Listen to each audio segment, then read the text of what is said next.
আসসালামু আলাইকুম রহমতুল্লাহি বারাকাতুহু। প্রিয় দর্শক শ্রোতা, আশা করি সবাই ভালো আছেন। আমি ডাক্তার হাকিম মোহাম্মদ বশিরউদ্দিন কামিল বলছিলাম। আজকে আলোচনা করব একটি হার্বাল ঔষধ নিয়ে। যে ওষুধটির নাম হচ্ছে capsule collagen plus. Capsule collagen plus এই ওষুধটির গ্রুপ মূলত হচ্ছে, এই ওষুধটি কয়েকটি হার্বাল উপাদানের সমন্বিত বা কম্বিনেশন।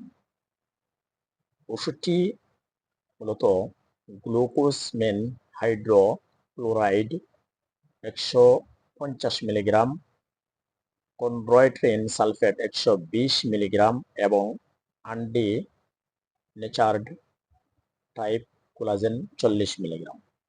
এই সকল ন্যাচারাল উপাদানের সমন্বয়ে কোলাজেন প্লাস তৈরি এবং বাজারজাত করে থেকে দি ইবনে সিনা ন্যাচারাল মেডিসিন লিমিটেড, অর্থাৎ ইবনে সিনা ফার্মাসিউটিক্যালস এর ন্যাচারাল বা হার্বাল বিভাগ ওষুধটি তৈরি এবং বাজারজাত করে থাকে। Capsule collagen plus. Capsule collagen plus মূলত অস্টিও আর্থ্রাইটিস, রিউমাটয়েড আর্থ্রাইটিস এবং প্রদাহজনিত অস্থি সন্ধির ব্যথায় কাজ করে। মূলত এটি হাঁটুর ব্যথা, জয়েন্টের ব্যথা বা অস্টিও আর্থ্রাইটিস, এই সকল শারীরিক বিভিন্ন ব্যথাজনিত রোগে ওষুধটি কাজ করে।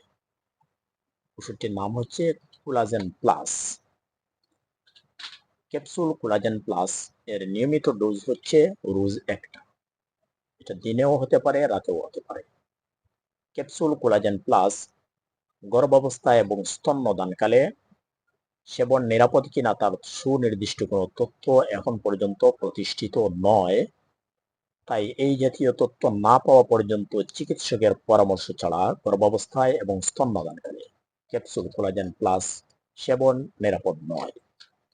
ক্যাপসুল কোলাজেন প্লাস একজন রেজিস্টার্ড চিকিৎসক রোগীর রোগ বিবেচনায় ওষুধের যে নিয়ম বা ডোজ আছে, সেই ডোজ থেকে অবশ্যই কম বেশি করতে পারেন।